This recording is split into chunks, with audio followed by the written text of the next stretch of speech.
Bonjour, dans ce webcast aujourd'hui, je vais essayer de vous montrer comment, dans une application standard, je vais pouvoir bénéficier des raccourcis offerts par Windows 7. J'ai une application ici qui me permet de gérer des voyages, constituer un voyage, et si je fais un clic droit sur l'icône dans la barre des tâches, je ne vais profiter que des fonctions de base du système, à savoir la possibilité de fermer la fenêtre, accrocher cette application dans ma barre des tâches ou lancer cette application. Vous l'avez peut-être remarqué, sur d'autres applications comme Word par exemple, si je fais un clic droit, je vais trouver les mêmes options plus les fichiers récemment utilisés.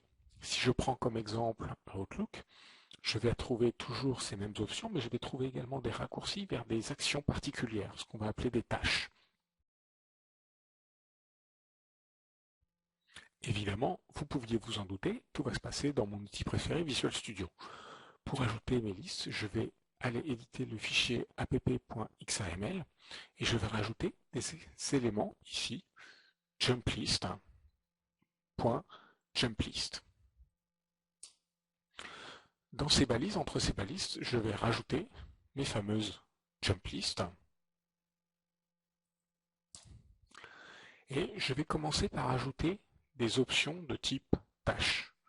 Donc pour ça, j'ai un élément qui s'appelle la jump task, évidemment, qui va avoir besoin d'un certain nombre de paramètres. Le premier paramètre, c'est le chemin pour exécuter l'élément. Ce que l'on va faire, c'est qu'on va exécuter le bloc-notes. Autre paramètre important, la catégorie, on va appeler ça outil externe. Une description, prise de notes. Et enfin, un titre. On va démarrer le bloc-notes. Je peux maintenant fermer mon tag. Je vous propose également d'ajouter un autre élément, une autre tâche qui va cette fois-ci démarrer la calculatrice. Je vais pouvoir maintenant exécuter mon application.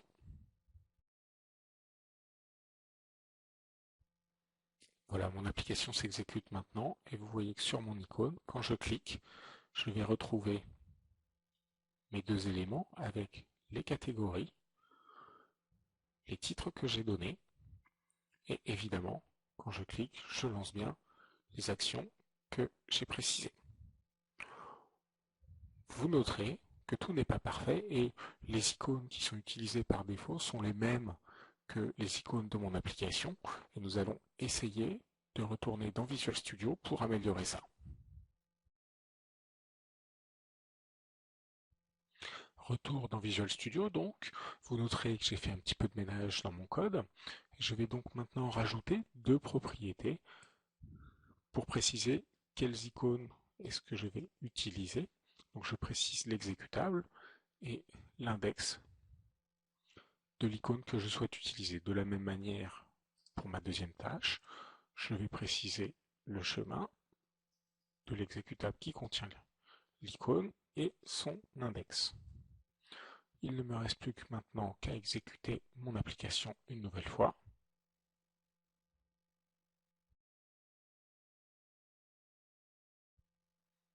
Voilà mon application. Vous voyez que si je fais un clic droit, j'ai maintenant mes applications, mes tâches, avec des icônes spécifiques pour chacune d'entre elles.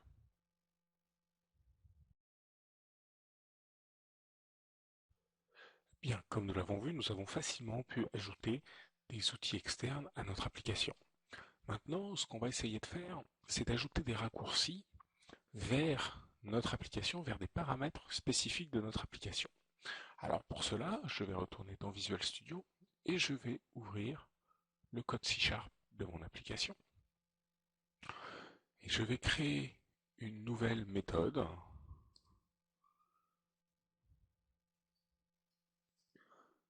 qu'il va ajouter, qu'on va appeler create jump list tasks.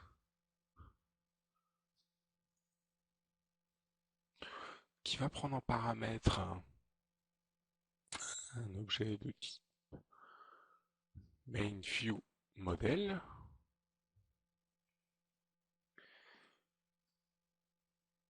et qui va peupler notre jump list. De cette manière, au sein de cette méthode, ce que je vais faire, c'est que je vais aller chercher les différents éléments de mon application, et en l'occurrence les destinations qui sont proposées dans mon outil, pour proposer directement en raccourci de planifier un voyage vers ces destinations. Alors pour peupler ma jump list, je vais donc avoir besoin de l'objet jump list que je vais initialiser avec la méthode getJumpList qui va prendre en paramètre l'application courante en l'occurrence. Bien. Ensuite, il va falloir que je parcours les éléments de mon application, les destinations en l'occurrence, et que je les ajoute à la jump list. Pour ça, je vais faire une boucle et je vous épargne le code de cette boucle. À la fin de cette boucle, si je veux appliquer toutes mes modifications visuellement sur l'écran, il va falloir que j'appelle la méthode apply pour qu'à ce moment-là, on ait une synchronisation entre mon objet jump_list dans mon application et l'affichage WPF sur mon écran.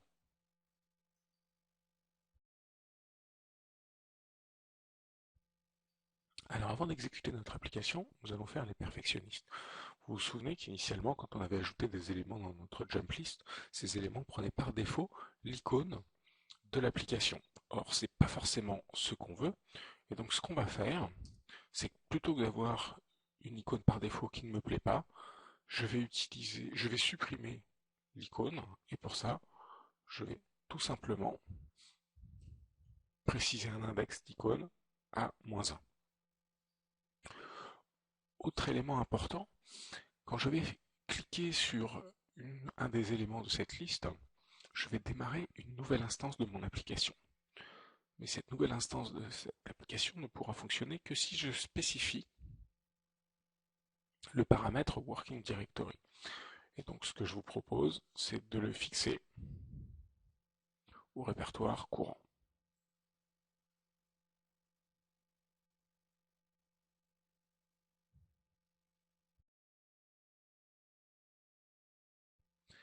Très bien, démonstration maintenant de notre application en fonctionnement.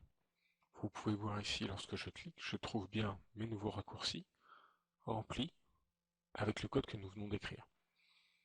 Vous l'avez vu, supprimer les icônes par défaut et je vais pouvoir lancer les nouvelles instances de mon application avec différentes valeurs. Problème, pour l'instant, et c'est notre prochaine étape, vous voyez, j'ai beau lancer différentes instances de mon application, je ne passe pas de paramètres.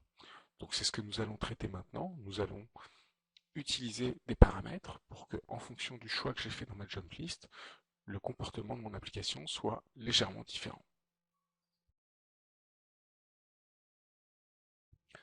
Pour que ma jump list fonctionne, il va donc falloir passer un paramètre. Ce que je vous propose, c'est d'utiliser l'index utilisé ici, dans ma boucle, pour identifier la valeur de ce paramètre. Cette valeur va être précédée d'un préfixe que je vais déclarer ici, que je vais appeler QuickPrefixIndex. Ensuite, dans la constitution de ma jump list, je vais ajouter donc un argument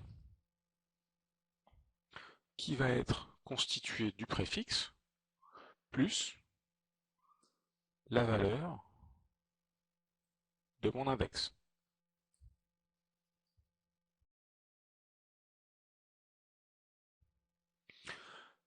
Pour récupérer les paramètres, maintenant je vais aller ajouter du code ici. Tout d'abord,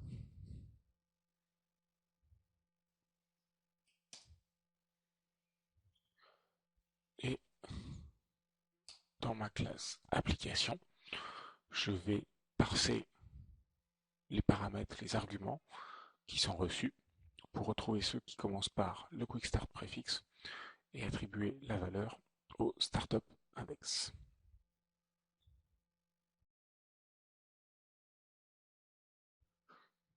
Dernière petite chose à finaliser, une fois que j'ai récupéré ce paramètre dans mon application, il faut que ça ait un impact sur ma fenêtre principale, donc je vais retourner dans ma fenêtre principale et je vais vérifier dans mon constructeur que j'ai bien récupéré une valeur et si c'est le cas, je vais appliquer cette valeur de paramètre sur ma fenêtre. Donc je récupère la destination depuis l'application. En fonction de sa valeur, je vais l'appliquer sur l'élément sélectionné.